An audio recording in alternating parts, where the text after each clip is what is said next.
সবাইকে আসসালামু আলাইকুম। আশা করছি সবাই অনেকটা ভালো রয়েছেন এবং অনেকটা সুস্থ রয়েছেন। তো পাশে দেখতে পারতেছেন দুইজন বড় ভাই আসছে।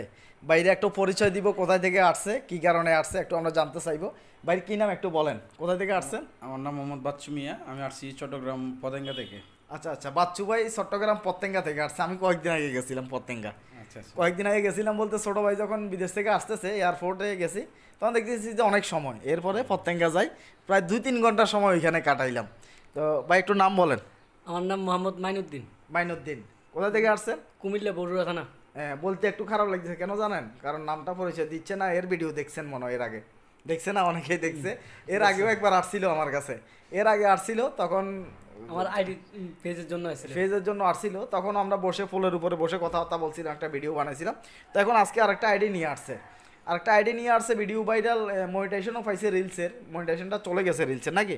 তো এটার ভিতরে একটা আবেদন করে দিলাম যাতে রিলসের মনিটাইজেশনটা আবার ফেরত আসে। তো ভাইও আসছে, বাইরে একটা সেট আপ আসছে একটা ফেজের মধ্যে। তো বাইরে আইডি যেটা আছে এটার একটা সমস্যা রয়েছে, সেটা হচ্ছে যে 2 স্টেপ ভেরিফিকেশন করা নাই, তার আইডিটা ভেরিফাই করা নাই। তো আমি সবার প্রতি একটা অনুরোধ রাখবো ভাই আজকের ভিডিওতে, যারা ফেসবুকে কাজ করতেছেন সবার প্রতি অনুরোধটা আমার থাকবে, সবার প্রতি একটা অনুরোধ থাকবে, সেটা হচ্ছে যে আপনাদের যে ফেসবুক আইডি আছে 2 স্টেপ ভেরিফিকেশনটা আইডিটা করে নেবেন ভাই। না হলে এই আপনার আইডির আমি একদিনও গ্যারান্টি দিই না। আমার কথা বুঝছেন ভাই? জি।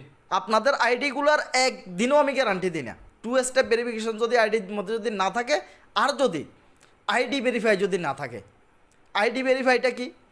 আপনাদের যে মূল আইডি কার্ড আছে সেই আইডি কার্ড দিয়ে আপনাদের ফেসবুকের প্রোফাইলটাকে, ফেসবুকের আইডিটাকে আপনারা ভেরিফাই করে নিতে হবে। যেখানে আপনার আইডি চাবে আপনার শেয়ার আসাইবে, আপনার আইডি কার্ড দিয়ে আপনার আইডিটাকে ভেরিফাই করে নেবেন, নাম্বার 1। আর নাম্বার 2 হচ্ছে 2 স্টেপ ভেরিফিকেশন। কথা বুঝছেন? এই 2 স্টেপ ভেরিফিকেশন এইটাও আপনারা করে নেবেন। এই দুইটা কাজ করবেন, আরেকটা করবেন। 3 নাম্বার কাজ হচ্ছে যে আপনারা যে ফেজের মধ্যে কাজ করতেছেন এই ফেজগুলোকে আরও 2-3টা আইডির মধ্যে অ্যাডমিন দিয়ে রাখবেন। একদম ক্লিয়ার বলতেছি, 2-3টা আইডির মধ্যে যদি অ্যাডমিন দিয়ে রাখেন তাহলে কি হবে, আপনার যদি একটা ফেসবুক আইডি যদি নষ্ট হয়ে যায়, কারণ ইদানিং আমরা অনেক সময় দেখি যে ফেসবুক আইডি লগ হয়ে যায়, বারবার লগ আউট চায়, ডিজেবল হয়ে যায়, ফেসবুক আইডি সাসপেন্ড হয়ে যায়, এরকম হয় না ভাই? অ্যাভেলেবেল হয়, কারো লাইক বন্ধ করে দেয়, কমেন্ট বন্ধ করে দেয়, বা এগুলো ভুল হওয়ার কারণে হয়। এখন আপনি যদি দেখা যাচ্ছে যে একটা ফেসকে যদি 3-4টা আইডির মধ্যে যদি অ্যাডমিন দিয়ে রাখেন, এখন সেখান থেকে যদি আপনার যদি একটা আইডি যদি নষ্ট হয়ে যায়, ডিজেবলও হয়ে যায়, বা এটা নিয়ে আপনারা টেনশন করারও দরকার নেই, কি লাগে আপনার ফেসটা অন্য আইডিতে আছে, আপনি সে আইডি দিয়ে এই ফেসটা পরিচালনা করতে পারবেন। কারণ আপনার ফেসটা যদি শুধুমাত্র একটা আইডিতে থাকে তাহলে এই ক্ষেত্রে টেনশন না। এখন এই মুহূর্তে যেটা আপনি চিন্তা করতেছেন, আপনার একটা আইডি এখন সমস্যা।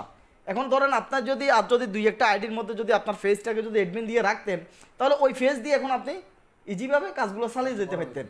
এই যে অ্যাডমিন না দেওয়ার কারণে এখন হয়তো দেখা যাচ্ছে যে আপনি একটা সমস্যার মধ্যে পড়ে রয়েছেন। তো এই কাজগুলো করবেন, এই 3টা কাজ সবাই করবেন।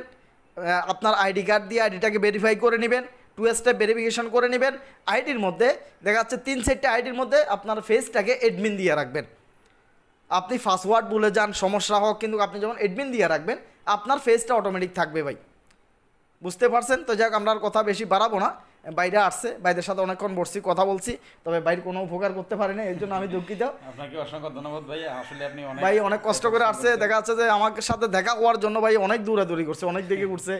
একটু বলেন আপনি যে এত কষ্ট করলেন, হতাশ হইলে। সকালবেলা আসছি, আইসা পরশুরাম নামছি, নামার পরে প্রথমে নামে ছিলাম এখানে ইয়াতে ফুলগাজী। হ্যাঁ, নামার পরে এখানে যখন আমি অ্যাকচুয়াল ভাইয়ের সাথে যোগাযোগ স্যার কন্ট্যাক্ট স্যার চলে একদম যোগাযোগ স্যার চলে আসার পরে যতটুকু ওনার ভিডিওতে দেখি যে এখানে পরশুরাম আসলে হবে, পরে ওইখান থেকে আবার এখানে আসলাম। তো নামাজের পর অনেকে একটা দোকান খুলছে, ওনাকে জিজ্ঞেস করলাম, ভাইয়ের ছবি দেখাইলাম। পরে মোটামুটি একটা রিক্সা ড্রাইভার সহ আমাকে একটু হেল্প করছে, একটু অন্যদিকে নিয়ে গেছে এই ভাইয়ের বাড়ির কাছাকাছি। তো ওখানে যাওয়ার পর এই ভদ্রলোকের জিজ্ঞেস করলাম, তখন ওই ভাই বলতেছে আমিও ওনার কাছে আসছি, দাঁড়ান, ভাইয়ের সাথে কথা হয়েছে, ভাই আসতেছে। তো এইভাবে মূলত আসা হয়েছে। আসলে এই ভাই খুব ব্যস্ত মানুষ, আজকে দেখলাম যে অনেকজন আসলো, ভাই সবাইকে হেল্প করতেছে, অনেক লোক আসছে, যতটুকু পারছি কাজ করে দেওয়ার জন্য চেষ্টা করতেছি, কাজ করে দেওয়ার জন্য। তো যাই হোক, আসলে আমি তেমন একটা বাড়িতে থাকি না, আর আমি বর্তমানে অনেক দূরে পড়ে গেছি ভাই, আমার কাছে এখন কেউ আসার দরকার নাই। আমি আজকে থাকতাম না, বিশ্বাস করেন, আমি বাড়িতে থাকতাম না, আমি তারপরে কেন জানি চলে আসছি, আল্লাহর একটা হুকুম যে অনেক ভাই বন্ধু আসবে, এই কারণে হয়তো বা চলে আসছি।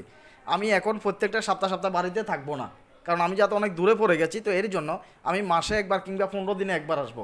তো তো যোগাযোগ ছাড়া কেউ আসবেন না। আমি আমার ইউটিউব চ্যানেলের কমিউনিটি ট্যাবে সেখানে পোস্ট করবো যে আমি বাড়িতে থাকবো কিনা। কালকে কিন্তু আমি পোস্ট করি নাই, তারপর আপনারা 4 জন চলে আসছেন, আর 4 জন 4 জায়গা থেকে আসছেন।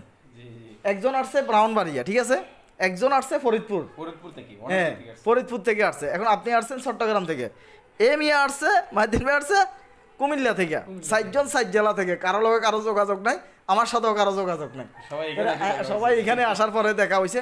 তো ভালো লাগছে, সবাই আসতেছে, চেষ্টা করি আসলে। আমি তো দেখাচ্ছে যাই পারি তাই জানানোর চেষ্টা করি, যেটা পারি না এটা আমি কাউকে বলি না। দেখা যাচ্ছে যে আমি যেটা পারি ওইটাই চেষ্টা করতে কাজগুলো করে দেওয়ার জন্য।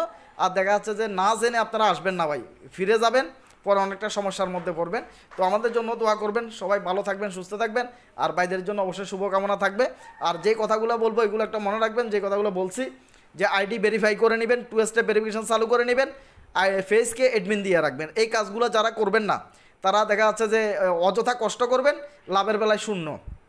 আমি একদম ক্লিয়ার বললাম, হয়তো এর আগে এই কথাগুলো বলি নাই কেন, আজকে যদি ভাই যদি এই সমস্যার মধ্যে না পড়তো তাহলে ঠিক কিন্তু এই কথাটাও আসতো না, অন্য কোনো ভিডিওর মধ্যে কিন্তু এই কথাটা আসে নাই। কেন আসে নাই?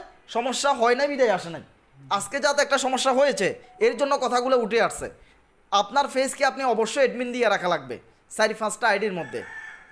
আপনি ভেরিফিকেশন করাই লাগবে আপনার আইডি, আপনি 2 স্টেপ ভেরিফিকেশন চালু করাই লাগবে যদি আপনি ফেসবুকে টিকে থাকতে চান। কারণ হচ্ছে যে ভাই আমার নিজেরও কয়টা যে ফেসবুক আইডি নষ্ট হয়েছে সেটা আমি বলে বুঝাইতে পারবো না। আমার নিজেরও কয়টা যে নষ্ট হয়েছে আমি বলে বুঝাইতে পারবো না। এরপর আমার ফেস কেন আছে? আমার ফেসগুলা দেখা যাচ্ছে যে 4টা থেকে 5টা পর্যন্ত আইডির মধ্যে অ্যাডমিন আছে, 4-5টা আইডির মধ্যে অ্যাডমিন আছে। তাহলে আমার আইডিগুলো নষ্ট হইলে সমস্যা আছে নাই, আমি অন্য আইডি দিয়ে ফেসগুলো কন্ট্রোল করব। তো এই কারণে বলতেছি ফেসকে অবশ্যই আপনারা অ্যাডমিন দিয়ে রাখবেন, ভেরিফিকেশন করবেন, 2 স্টেপ ভেরিফিকেশন চালু করবেন। আর ফেসবুকের সম্পর্কে জানতে হবে ভাই। আপনি ফেসবুক সম্পর্কে যদি না জানেন তাহলে আপনি কাজটা করে এখানে টিকে থাকবেন কীভাবে ভাই? কারণ একটা ভাই সকালবেলা আসছে, সে প্রত্যেকটা কমেন্টের মধ্যে শুধুমাত্র ধন্যবাদ ভাই, ধন্যবাদ ভাই, ধন্যবাদ ভাই, একই কমেন্ট সে করতেই আছে। ফেসবুকে তার এটা লক করে দিছে, 7 দিনের জন্য লক করে দিছে। সে এখন লাইক, কমেন্ট, ভিডিও আপলোড কিছুই করতে পারতেছে না। তাহলে ভাই এই কাজটা হয়েছে কেন? না জানার কারণে। একটা মাত্র লেখা আপনি বারবার কমেন্টের উত্তর দিতে পারবেন না, বারবার কমেন্ট করতে পারবেন না। শুধুমাত্র যে লাভ চিহ্নগুলো আছে বারবার এগুলো কমেন্ট করা যাবে না, এটা ফেসবুকের গাইডলাইন। এগুলো যদি অমান্য করেন 7 দিন, 28 দিন, 1 সপ্তাহ, 24 ঘন্টা, 72 দিন, এভাবে এগুলো বন্ধ করে দেয় ফেসবুকের তরফ থেকে, এগুলো বন্ধ করে দেয়। তো আগে জানতে হবে, ফেসবুকের অনেক নিয়মকানুন আছে, অনেক গাইডলাইন আছে, এই গাইডলাইনগুলো অবশ্যই জানা লাগবে। তো সবাই ভালো থাকেন, সুস্থ থাকেন, আল্লাহ হাফেজ, আসসালামু আলাইকুম।